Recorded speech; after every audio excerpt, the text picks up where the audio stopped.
And welcome, ladies and gentlemen, to this week's edition of Dollars and Making Sense, a weekly show about finance, money, and investing, broadcast locally on Radio Northern Beaches and nationally around the Community Radio Network. I'm your host, Ray Treverson from OGG Capital, and I'm really, really pleased to welcome back to the microphone Marks from the Self-Managed Super Fund Association. Now, previously, Neil, we had you on the show. Thank you for coming back. It's a pleasure, Ray. Thanks for having me back. Wonderful. And look, the last show that we talked about, are SMSFs appropriate for you? I think that's a great 1.01 type of question to pose because there's such a popular vehicle for retirement. I'm an SMSF owner myself. I'll volunteer that information early and often.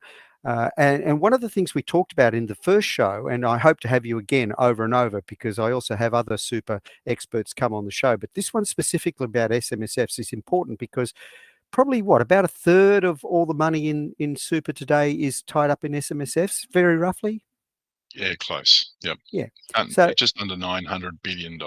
yeah, so it's a big, big chunk of money that people are out there managing their own future, which is great. There's absolutely nothing wrong with that. And so, and one of the things I want to herald, I guess, with you and the association, and you this great organisation that advocates for the industry, but also about education, which is what we're all about. And so I think there's some really, really good success stories, but within this incredibly large chunk of the super industry, there's also a lot of pitfalls. And I guess one of the things that we tried to cover off in the first show, it was, is it the right fit? And I think that's a great place to start. But what I wanted to cover with you today, your follow-up article in the association website, I got to read this out. It says, for these DIY funds, which we talk about as SMSFs, do it yourself, I have another name, the Destroy It Yourself Fund. So I wanted to pick up on that theme. Why do you call it the potential to just destroy it yourself? It's what I said in the last interview, Ray. Yes, they're called a self-managed super fund, but don't be too literal with that first part of the description, self. They're very complex. You need to be across superannuation law, tax law, and corporations law if you've got a company acting as trustee of your fund. You'll also have a company acting as trustee if you use a borrowing arrangement to purchase something like property. So you're across the Corps Act, the SIS Act, and the Tax Act. That takes a degree of financial literacy and it needs a bit of navigation. So the best navigators are going to be SMSF specialist advisors. So it is a financial product under corporations law. We talked about that last week. That means you need to get advice from a licensed financial advisor. So our view is, yes, they're a self-managed super fund. That means you have ultimate say, control and responsibility, but don't do it alone. Get a team of experts around you and navigate safely. That's really the key. I think one of the things that we picked up on the very first interview, and I really, really appreciated the fact that you mentioned this early and often, because I'm a big person in this regard around education, is that not everybody out in the SMSF world is necessarily looking after your best interests. They are sometimes looking after their own best interest. And we talked about the one-stop shop. And I think the one-stop shop places that are out there selling this packaged SMSF environment tend to, I guess, focus primarily in and around property. I'm curious as to why you think that might be the case. Well, again, it's a misconception. The property is not a financial product under corporations law. So I think there's a misconception out there that says if I buy a property, it's unregulated, so I can receive unregulated advice. I don't need a financial planner. I don't need someone who has a license to give the advice. The problem is ASIC's view, who is the regulator, believe that when you attach the property, being the non-financial asset, to an SMSF as the entity that's purchasing the asset, it becomes a financial product. So now it's regulated.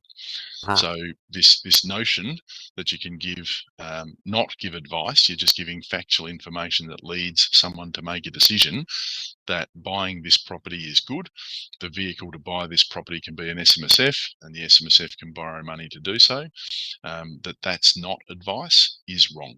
It is advice. Once you bring an SMSF to the table,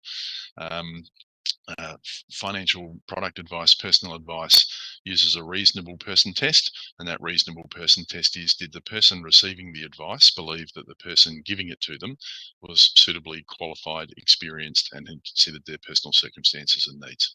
Once that happens, you've got you've got financial advice and licensing all over it. So the first question people should ask if someone's giving them advice about a self-managed super fund in any form is, do you hold an Australian financial services license, or are you authorised under a financial services license to give advice? If the answer is no, walk away. Go find someone who is, and then you're getting regulated advice. You're protected under the Corporations Act through the best interest duty and other related obligations, and you can be sure that the advice you're getting is right for you. I think you use a really interesting term there, Neil, the reasonable person. And I guess if we want to translate that back into very basic, I guess, media type speak, it's the pub test. It's Absolutely. really the pub test is what we're talking about. And again, as a licensee myself, I hold an AFSL, and as a responsible manager, we get approached to get licensed. And I actually spoke to a property product provider whom used SMSFs as a vehicle. And when I was speaking to the person in question, I said, "You're telling me that after 3 months, you turn up, a mum and dad doesn't have an SMSF, but at the end of the 3 months, they've bought your property and they do have an SMSF, and they haven't been given any personal advice." And this lady swore black and blue, "Absolutely, we haven't given them one bit of advice." And I just said, "No, I really, really, really don't think so." So I think one of the things I want to do during the course of today's show is cover off some of those intricacies, because one of the wonderful things about education is that in this country we have what's called recourse borrowing. And when we start talking about borrowing and SMSFs, we're now venturing into a different world. And what I wanted to do is maybe pose the question to you, because it's not about me today. Can you explain to the listeners what recourse borrowing means when they borrow, for example, a mortgage? They get a mortgage from one of the big four banks, for example. So I guess the history lesson is, you look at America during the GFC. Thank House you. I was going to house mention that, but please go ahead. yep, Yes. house prices are plummeting. The banks have the people have loans with the banks. The bank basically goes, your house is worth less than your loan. In America, they simply post the keys back to the bank and walk out. It's the bank's problem. If the bank sells it for less than they owe, that's the bank's problem. So the banks collapse. In Australia, we have full recourse borrowing, which means the bank takes security over your house. Really simply, 20% deposit on $1 million house means you put in $200,000, the bank lends you $800,000. If at a point in the future the house price drops to $800,000 and you can't afford to keep up your loan repayments and the bank calls in the loan, so foreclosure, at that point the bank sells your house for $800,000. The bank keeps its whole $800,000 to repay your loan, and your $200,000 of hard fought savings and equity is evaporated, and you've got to chalk it up to a life experience. It's a horrible thing. So the difference became with SMSFs, you have to protect the retirement savings of the individual. And this is something I'd really love to talk to you about, Ray. Um, SMSFs are a great wealth creation vehicle, wealth protection vehicle. So your superannuation funds are protected from creditors in bankruptcy, right? So if you've got an SMSF that owns commercial property that you run your business from, and your business falls into difficulty, it's too easy for people to go to their SMSF bank account and prop up their ailing business. But all that happens is their unsuccessful business continues to slide, and they've drained their retirement savings. As hard as a decision it would be to walk away from a business and let it fail, you're better to do that knowing that your entire superannuation balance is protected from creditors in bankruptcy. So So you've I'll got just pick up wealth on a creation, wealth protection, and wealth distribution in the final phase. So I just want to pick up on a few things there. So, for example, ladies and gents, one of the things that I always refer to, and I have done so in previous shows, if you're not quite sure about what happened in America, a really, really good Hollywood movie is called The Big Short. Okay, and I see you Fantastic. nodding wisely. Okay, so The Big Short had Steve Carell and Ryan Gosling Christian and a whole Bale. bunch of Christian Bale, and so and it's very, very true to form. It's what happened, ladies and gents. When you watch this movie, you sit there stunned that this kind of malfeasance occurred, but it did, and it occurred at such a scale that it sent the entire world into meltdown and caused the GFC in the late 2010, in the late 2000s. Two noughties. I can't remember. I don't know what to refer to that correctly, but 2008, 2009.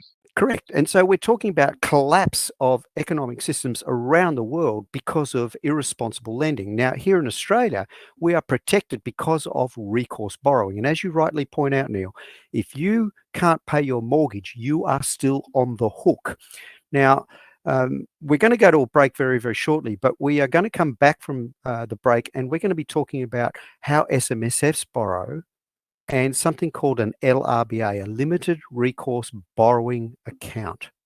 So, arrangement, that's right. No, LRBA, limited recourse borrowing arrangement.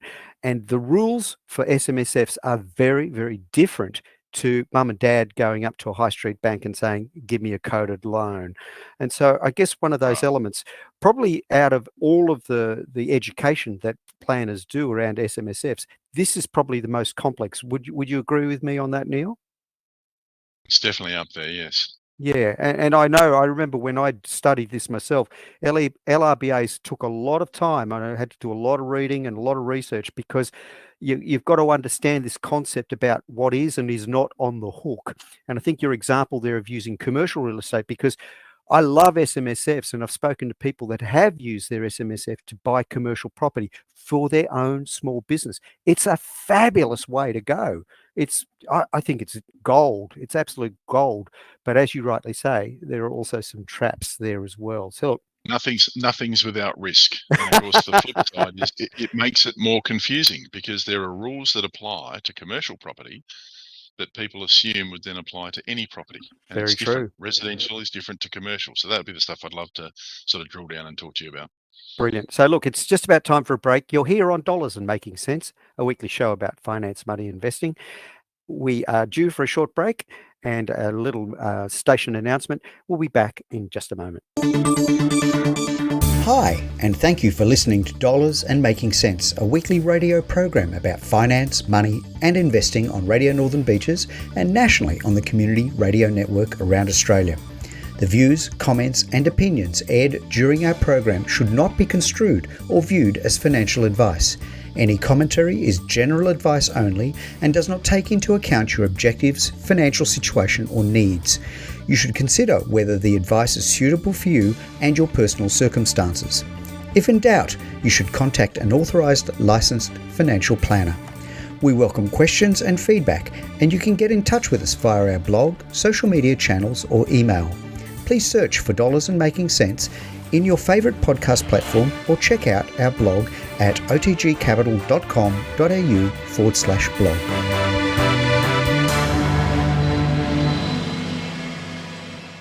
And welcome back, ladies and gentlemen, to Dollars and Making Sense, a weekly program about finance, money, and investing. I'm your host, Ray Treverson, and at the microphone this week we have returning Neil Sparks from the Self-Managed Super Fund Association. He is a product expert and an advocate for the SMSF industry. And today we are talking about property and SMSFs. Now, before we went to the break, Neil, we were talking about limited recourse borrowing arrangements. So I'm going to throw the microphone back to you. What is an LRBA? Okay, so a limited recourse borrowing arrangement gives SMSFs the opportunity to borrow money to purchase what is called a single acquirable asset. Now, that definition of single acquirable asset is the really fundamental element to limited recourse borrowing arrangements. They're essentially a structure between the SMSF, the bank, for the loan to buy the asset, but then on top of that, you have to have a bare trust. So obviously a bare trust requires another trustee. So you have to use and it's much easier with a diagram, you have to have a separate trustee for the bare trust. Then you have a bare trust that holds the asset on trust for the SMSF, which of course is a trust on holding assets for the individual member. This is why it gets really complicated. If you've got a corporate trustee for your self-managed super fund, which in most instances, if you want to use a limited recourse borrowing arrangement, you will have to have a corporate trustee for your self-managed super fund. Okay. The lenders don't like individual trustees. So now we've got a situation where we've got a special purpose company as corporate trustee for our self-managed super fund. Then we're told we have to have another trustee for a bare trust. So a very common question is, can I use the corporate trustee of the SMSF? The answer is no. You must have a separate corporate trustee company to be the trustee of that bare trust for the borrowing. Now, a special purpose company for your corporate trustee of your SMSF has a low annual ASIC fee. The second corporate trustee for the bare trust does not. So what you're starting to sense here is the costs are ratcheting up. You've paid money to set up an SMSF. You've paid money for the bare trust, for the corporate trustee of the SMSF. Now you're going to go down the limited recourse borrowing arrangement. We need another company to act as trustee for the bare trust. We need a bare trust, and then we're going to be paying bank fees and the like. So there is considerable expense when it goes to setting up a limited recourse borrowing arrangement, and the structure becomes complex. Now, if you have you're going well, you're very successful, and you want to set up you want to buy another property. Well, you need another bare trust for that property Oh, because right. each bare trust can only hold one single acquirable asset. Now, the good news is you can use the same corporate trustee that you used for the first bare trust for the Hmm. second and successive trusts. So you only need Okay. that one, but you can have multiple bare trusts. Now you can use a limited recourse borrowing arrangement to buy property, but you can also use it to buy other single acquirable assets. So you could structure a loan to buy shares if you were that way inclined. It doesn't work in practice because a single acquirable asset means Westpac shares. So single acquirable asset or collection of identical assets. So collection of identical assets means you could buy shares, but you can only buy Westpac shares. You then have another bare trust and another loan to buy Commonwealth Bank shares. Oh, And my then you have word. another bare trust and another loan to buy BHP shares. Right. So it Wow. becomes totally unwieldy. And then the next problem is it's a single acquirable asset collection of identical assets. They have to be bought and sold in bulk. You can't do dividend reinvestment plans. You can't sell 10%, take profit. If you bought 1,000 CBA shares and they went up, you've got to sell 1,000 CBA shares. So you can't treat it like a normal share portfolio. So this is what I was saying to you. It's the complexity and the nuance in the rules that you have to go, in my personal investing experience, I can reinvest dividends, I can sell to take profit, I can really play with this portfolio. Once you bring a loan into place, it all goes out the window. So the single Wh- acquirable asset. So if we now go to property, you go, I'm going to buy an apartment off the plan. So you can do that. You can buy an apartment off the plan as long as there's no settlement before the completion of the project. So you can do a house and land package as long as you don't settle the land and then build the house. It's got to be that you've bought a house and land package that is settled at completion of the house. So because again, a single acquirable asset is potentially the vacant land. So if you use a loan and buy a block of land and then think you'll borrow later to build a house on it, you can't. While the loan's in place, the single acquirable asset is vacant land. You can't change the character of the vacant land. Putting a house on vacant land change the character. It's not vacant land anymore. So you have Oh, to right. pay off the loan. So this is what I talk about the complexity. So imagine this: you go, well, what I'll do is I'll buy the block of land personally off my super fund to Oh, to pay it, right? So then the loan's paid out. Then I'll structure a single acquirable, an LRBA, to buy the whole thing um, and develop the building. And of course, once you've purchased a block of land personally, we've got another rule in SIS that says there's a prohibition against acquiring assets from a related party. The only yeah. exceptions are listed securities and business real property. Vacant land is not business real property, it's residential. So therefore I'm prohibited from buying that block of land off myself. So this is what I say. So there's so much complexity in it that people make mistakes. I've seen situations where people have bought houses using LRBAs and demolished the house to build a commercial property there because it was zoned commercial. The minute you've demolished the house, you can't borrow any more money, you can't change the character of the asset.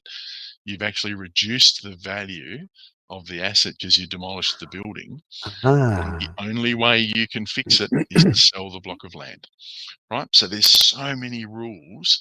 These are the things that you need to be aware of. So people think, I'm going to buy this block and I'm going to subdivide the backyard off of it. If there's a loan in place, you can't do that because creating a new block of land is changing the character of the asset. As I said in the article, if you buy a small house on a big block and you want to make it a big house so that it rents for more and it increases its capital value, you can do that, but you can't borrow money for it. You have to have cash in the fund. If you've used a limited recourse borrowing arrangement to buy an asset, like a house, you can't sit there and go, I bought a house for $1 million. It's now worth $1.5 million. I'm going to use the equity in that to buy another one where I funded 100%, which is a very common wealth creation strategy in your personal name. I buy a house for $1 million, it goes up by 20%. I use that 20% to buy another place, and Sure. the equity of the two together means I can borrow this much, and away we go. Can't do that in an SMSF. The equity is frozen inside that bare trust and that asset. The only Ooh. way to release that equity is to sell it. To So if the building sell it, goes from yeah. 1 million to 2 million, you've got to sell it, realize capital gains, then go, right, now after I've paid the loan off, I've got $1 million. I'll put $500,000 each in to buy two properties with two loans. So it's just not the same rules as what we know when it comes to personal investing in listed securities or property. So property investment, buy it, subdivide it, change it, do these things. Can't do it. Buy it as a residential property with a vision to turn it into business, like consulting rooms or a medical practice. You can't do it. That's changing the character of the asset. I must If you say, buy a house, it's got to stay a house. looking at your article, 2/3 of the article, you go in and expound on these details. And I must admit, I thought I knew a lot about this stuff, but I learnt a lot reading this article, going, wow, I didn't know that.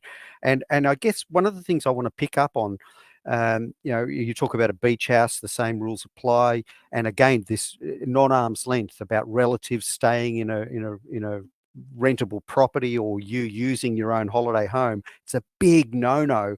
It's non-arm's length. I think it is gnarly, is the abbreviation. But There's lots of issues to it. yeah, There's sole purpose test, which yeah, is talking about the purpose of the property. There's providing financial assistance to a member or their relative. yeah. That's captured. And then you've got things like non-arm's length income and expenses.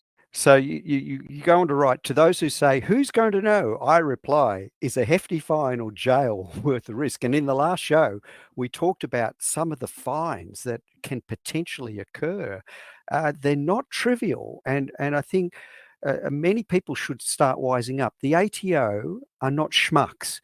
The ATO regulates the SMSF industry. It's different to APRA regulated funds. So APRA regulate the industry funds and the private superannuation funds, the big guys. But SMSFs are regulated by the ATO. And being under the same roof, they're able to see what you as a taxpayer are doing a lot easier than APRA can. Right. And I Yep. think people forget, they do a lot of data matching. Their IT systems are very, very good.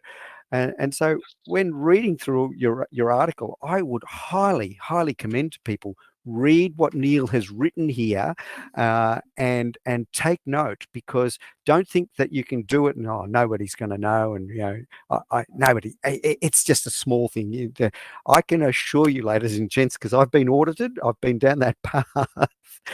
It's very uncomfortable. I came out of it and I feel better for it because I learnt a lot, but it's just one of those really interesting situations.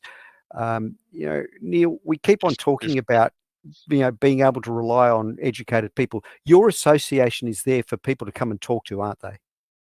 We're a professional association, so we represent the accountants, the financial advisors, the lawyers, the auditors, the actuaries, all the people that serve the SMSF industry. Hmm? So these are the people that can be the greatest asset to the SMSF trustee. And We there's do a have lot of some really good resources. material, a lot of good Yes, resources on your yes. website too. So Excellent so we reading have material.